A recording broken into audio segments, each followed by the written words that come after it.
রমজান মাসে এই যে রোজা রাখছি আমরা, তাতে কি উপকার হয়? ধর্মীয় ব্যাপারটা তো আলাদা, সেই ব্যাপারে আমি এক্সপার্ট নই, সেই ব্যাপারে আপনাদের বিশেষ আমি কিছু বলতে পারবো না। কিন্তু আমি স্বাস্থ্যের দিক থেকে আপনার কি উপকার হয় সে ব্যাপারে 7টা পয়েন্ট বলবো, যে রমজান মাসে রোজা রাখলে হেলথ বেনিফিটস কি হয়, তার 7টা উপকারের কথা বলবো। 1 নম্বর, ইনসুলিন সেন্সিটিভিটি ইনক্রিজ করে। আমরা যখন রোজা রাখতে আরম্ভ করি, ইনসুলিন লেভেল, বিশেষ করে ফাস্টিং ইনসুলিন লেভেল কমতে আরম্ভ করেন, কারণ বডিতে খাবার নেই। খাবার গেলে তো ইনসুলিন রিলিজ হয়, এবং ইনসুলিনটা আমাদের খাবার হজম হওয়ার পরে রক্তে যে গ্লুকোজ বাড়ে সেটাকে কমানোর চেষ্টা করে। খাবারই বডিতে যাচ্ছে না, প্রায় 14 ঘন্টা খাবার আমরা না খেয়ে থাকছি এবং 10 ঘন্টা খাবার খাচ্ছি। একটা অপটিমাম কন্ডিশন তৈরি হচ্ছে ইন্টারমিটেন্ট ফাস্টিং এর জন্য, এবং যেখানে আপনি জল অবধিও খাচ্ছেন না, এবং বডিতে যেহেতু গাট কমপ্লিটলি রেস্টে আছে, জল পর্যন্ত যাচ্ছে না, তার জন্য বডিতে যে বা গাটের মধ্যে, আমাদের অন্ত্রের মধ্যে যে মাইক্রোবায়োটা আছে, সেই সিগন্যালসগুলো ঠিকঠাক পৌঁছচ্ছে না প্যানক্রিয়াসে, তার জন্য ইনসুলিন লেভেল কমছে এবং ইনসুলিন সেন্সিটিভিটি বাড়ছে তার জন্য।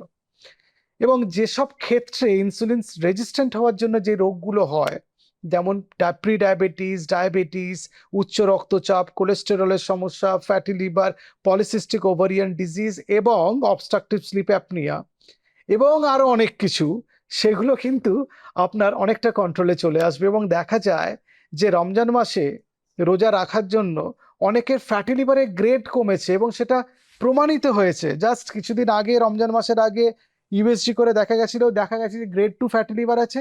রমজান মাসে নিষ্ঠার সঙ্গে রোজা পালন করার পরে এবং সঠিক খাদ্যাভ্যাসে থাকার জন্য তার ফ্যাটি লিভারের গ্রেড কমে গ্রেড 2 থেকে গ্রেড 1 হয়েছে, এবং এটা আমরা দেখেছি। ফলে ইনসুলিন রেজিস্ট্যান্স কমার জন্য এটা হয়েছে, এবং তার জন্য পেশেন্টের শারীরিক উন্নতি হয়েছে, এবং পেশেন্টের ডায়াবেটিস রিভার্সাল হবার ক্ষেত্রে এক ধাপ সে এগিয়ে গেছে। এরকম প্রচুর পেশেন্ট দেখা যায় এবং সেগুলো আমরা পাই। 2 নম্বর, ফ্যাট মেটাবলিজম বা বার্নিং প্রমোটেড হয়। কি হয়, বডিতে খাবার যাচ্ছে না, গ্লুকোজ যাচ্ছে না, বডিকে তো বাঁচিয়ে রাখতে হবে। আমাদের বডিতে আমরা রমজান মাসে কি কোনো কাজ করি না? নিশ্চয়ই অনেকের পেশাগত কাজকর্ম করতে বেরোই আমরা। আমাদের বডির নিজস্ব কিছু শারীরবৃত্তীয় কাজকর্ম চলে বডির মধ্যে, যেগুলোর জন্য এনার্জির প্রয়োজন হয়। তাহলে সেই এনার্জিগুলো কোথা থেকে আসবে? ক্যালোরি তো বাইরে থেকে ঢুকছে না, সেই এনার্জিগুলো আমাদের ফ্যাট থেকে আসে, ফ্যাট বার্ন হয়ে আসে। ফলে কিটোন বডিজ তৈরি হয়, কিটোন বডিজগুলো ইউটিলাইজড ফর এনার্জি। এই যে ফ্যাট বার্ন হচ্ছে, তার জন্য ভুঁড়ির ফ্যাট কমে, আমাদের ভিসারাল ফ্যাট কমে। ভিসারাল ফ্যাট কি? ভিসারাল ফ্যাট হচ্ছে সেই সব ফ্যাটগুলো যেগুলো লিভারের চারপাশে থাকে, যেগুলো প্যানক্রিয়াসের চারপাশে থাকে, যেগুলো ইন্টেস্টিনের চারপাশে থাকে। এবং এই ভিসারাল ফ্যাটসগুলো নটোরিয়াস ফর ইনসুলিন রেজিস্ট্যান্স, কারণ তার সেখান থেকে কিছু কেমিক্যাল বেরোয়, সেই কেমিক্যালগুলো ইনসুলিন রেজিস্ট্যান্সকে বাড়িয়ে দেয়। এই ফ্যাটগুলো যত কম থাকবে, তত আমাদের ইনসুলিন রেজিস্ট্যান্স কমবে। এবং এই ফ্যাটগুলো লিভারের চারপাশে থাকার জন্য লিভারের কার্যক্ষমতা খারাপ করে, মাসেলের চারপাশে থাকার জন্য মাসেলের কার্যক্ষমতা কমিয়ে দেয়। আমরা জানি লিভার এবং মাসেল আমাদের মেটাবলিক্যালি অ্যাক্টিভ অর্গানস, এগুলো যদি কমে যায়, এগুলোর কার্যক্ষমতা যদি কমে, তাহলে ইনসুলিন রেজিস্ট্যান্স বাড়বে। সেইগুলো তাহলে কমে, আমাদের বডিতে ফ্যাট কমছে, আমাদের বডির ফ্যাট বার্ন হচ্ছে রমজান মাসে রোজা রাখার জন্য। আমরা কম খাবার খাচ্ছি এবং আমাদের তার জন্য শরীরে ওজন কমছে। এবং আমি অনেক ভিডিওতে বলেছি, আমাদের শরীরে ওজন যদি 7% কমে, আমাদের ডায়াবেটিস হওয়ার সম্ভাবনা 60% কমে যায়। তাহলে আপনি বুঝতে পারছেন আমাদের বডিতে কি ইম্পর্টেন্ট পরিবর্তন ঘটছে, যেটা আমাদের ডায়াবেটিস থেকেও আমাদের বাঁচাতে পারে। যাতে ডায়াবেটিস নেই অথবা ডায়াবেটিস হবে হবে করছে, মানে প্রি ডায়াবেটিস স্টেজ অথবা প্রি ডায়াবেটিসের একদম কাছাকাছি পৌঁছে গেছেন, দেখা যায় তারা নিষ্ঠার সঙ্গে রোজা পালন করার জন্য তাদের প্রি ডায়াবেটিসও রিভার্স করছে। 3 নম্বর হচ্ছে ইনফ্লামেশন কমে। রোজা রাখার জন্য, বডিতে খাবার কম যাওয়ার জন্য, গাট হেলথ বেটার হওয়ার জন্য ইনফ্লামেশন কমছে। সিআরপি, ইন্টারলিউকিন 6 এগুলোর মাত্রা কমে। আমরা জানি এই ইনফ্লামেশনই কিন্তু হার্ট ডিজিজ করে, এই ইনফ্লামেশনই ডায়াবেটিস করে, এই ইনফ্লামেশনই হাইপারটেনশন করে। এরা সবাই মিলে হার্টের অসুখ করে, হার্ট অ্যাটাক করা, এরা সবাই মিলে আমাদের স্ট্রোক করে।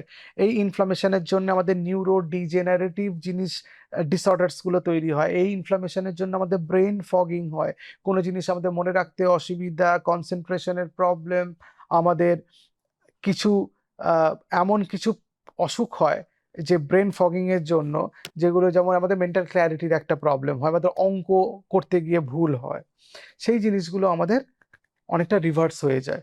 সেই জন্য এই ইনফ্লামেশন কমাটা ভীষণ জরুরি, যেটা রোজা রাখতে গেলে আপনার শরীরে হতে পারে। 4 নম্বর, অটোফ্যাজি অ্যাক্টিভেটেড হয়ে যায়। অটোফ্যাজি বলে একটা মেকানিজম থাকে, সেটা কি করে আমাদের শরীরের মধ্যে ড্যামেজ প্রোটিনগুলোকে ইউটিলাইজ করে নতুন ভালো প্রোটিন তৈরি করে। আমাদের যে কোষগুলো নষ্ট হয়ে গেছে, খারাপ কোষগুলো ধ্বংস করে ভালো কোষ তৈরি করে। আমাদের ওভারঅল বডির মেটাবলিক হেলথ বেটার করে। উইক মাইটোকন্ড্রিয়া যেগুলো থাকে তাকে সরিয়ে দেয়, ভালো মাইটোকন্ড্রিয়াগুলোকে সামনে নিয়ে আসে, মেটাবলিজমটাকে ভালো করে, এবং যে কোষের যে রিপেয়ার করা, সেগুলো সারানোর পদ্ধতি, সেইটাকে অনেক ভালো করে। ফলে এজিং প্রিভেন্টেড হয় এবং আমরা চকচকে হয়ে যাই। 5 নম্বর, আমাদের গাট হেলথকে ভালো করে। কিভাবে? আমাদের ডাইজেস্টিভ সিস্টেমটাকে রেস্ট দেয়। কোনো জিনিস একটা টানা কাজ করছে, সারাদিন ছাইপাশ যা পাচ্ছি আমরা গিলছি, তার জন্য গাটের কোনো রেস্ট হচ্ছে না। সে রেস্ট পেয়ে পরক্ষণে তো ভালো কাজ করবেই। গাট হরমোন রেগুলেশন খুব ভালো করে হয়। জিআইপি, জিএলপি, এই যে হরমোনসগুলো, এদের রেগুলেশন খুব ভালো হয় এবং আমাদের যে গ্রেলিন, লেপটিন, সেই হরমোনসগুলো খুব ভালো করে কাজ করতে আরম্ভ করে। ফলে আমাদের মেটাবলিক হেলথ অনেক ভালো হয়। আর আমাদের পেটের মধ্যে যে ইম্পর্টেন্ট ব্যাকটেরিয়াগুলো থাকে, প্রোবায়োটিক, তাদের হেলথও বেটার করে। সেটা অনেক বৈজ্ঞানিক গবেষণায় প্রমাণিত হয়েছে। তার আলাদা মেকানিজম আছে। ফলে দেখা যায় যে আমাদের পেটের স্বাস্থ্যও ভালো করে। 6 নম্বর, আমাদের হার্ট হেলথকে ভালো রাখে। ইনফ্লামেশন কমানোর জন্য আমাদের তো হার্টের একটা ভালো হলোই, ডায়াবেটিস নিয়ন্ত্রণে হওয়ার জন্য হার্ট ভালো হবে। আমরা এই সময় খাবার কম খাচ্ছি, আমাদের ব্লাড প্রেশার নিয়ন্ত্রণে আসে। আমরা খাবার কম খাচ্ছি, তার জন্য ইনসুলিন রেজিস্ট্যান্স কমছে, তার জন্য আমাদের ব্যাড কোলেস্টেরল, ট্রাইগ্লিসারাইড কমছে, তার জন্য হার্টের স্বাস্থ্য ভালো হচ্ছে। সুতরাং একটা কার্ডিওভাস্কুলার হেলথের উপর একটা পজিটিভ ইম্প্যাক্ট আছে, সেটা কিন্তু আমাদের হার্টকে ভালো রাখতে সাহায্য করে। আর 7 নম্বর হচ্ছে আমাদের ব্রেন ফাংশন ঠিক করে। একটা স্টেবল এনার্জি দেয় আমাদের ব্রেনকে। আমাদের ব্রেন তো গ্লুকোজ ছাড়া অন্য কোনো খাবার নিতে পারবে না, প্রোটিনও নেবে না, ফ্যাটও নেবে না, শুধু গ্লুকোজই খায়। এবং এই খাবারটা যখন দীর্ঘদিন ধরে চলতে থাকে, ব্রেনও এক্সস্টেড হয়ে যায়, তাকেও একটা অটো রেগুলেশনের পথে যেতে হয়। এই যে সময় আপনি খাবার কম খাচ্ছেন, তার জন্য আপনার মেমোরি শার্প হয়, আপনার ব্রেন ফাংশন ইমপ্রুভ করে, মেন্টাল ক্ল্যারিটি ঠিকঠাক হয় এবং স্টেবল এনার্জি সাপ্লাই হয় টু দ্য ব্রেনে। এবং অনেকগুলো কারণে, বিশেষত ইনফ্লামেশন কমানোর জন্য এবং স্টেবল এনার্জি সাপ্লাইয়ের জন্য, নিউরো ডিজেনারেটিভ ডিজিজগুলো হওয়ার সম্ভাবনা কমে যায়। পার্কিনসন ডিজিজ, অ্যালজেইমার্স ডিজিজ, ডিমেনশিয়া, এগুলো অনেকটা কমে যায়।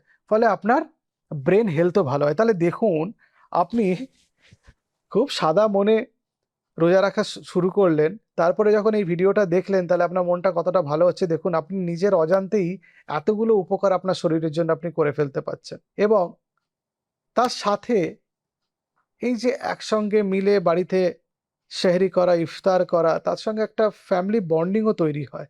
আমি বলেছি যে মেন্টাল হেলথে খুব ইম্পর্টেন্ট একটা অ্যাসপেক্ট আছে ফ্যামিলি বন্ডিং এর। তাদেরই মেন্টাল হেলথ ডিসরাপ্টেড হয় বা খারাপ হয় যারা সোশ্যালি, পরিবারগতভাবে হোক বা কাজের জায়গাতে আলাদা হয়ে পড়েন। তাদের একটা স্ট্রেস তৈরি হয়, তাতে তাদের অন্যান্য অসুখ অনেক বেড়ে যায় বডিতে, কিছু নিউরোকেমিক্যাল, নিউরো হরমোনাল চেঞ্জেসের জন্য। আপনার পারিবারিক বন্ধন ভালো হওয়ার জন্য আপনার মানসিক চাপ অনেকটা কমবে, তাতে আপনার বডিতে যে স্ট্রেস হরমোন সেগুলো কমবে, তাতে ক্রনিক অসুখগুলো হওয়ার সম্ভাবনা কমে যাবে। সুতরাং এই রমজান মাসে ফাস্টিং করা, তার কতগুলো পজিটিভ হেলথ ইম্প্যাক্ট আছে on your body, on your mind, সেটা মাথায় রেখে আজকে আমার এই ভিডিও বানানো। আপনারা ভালো থাকবেন। নমস্কার।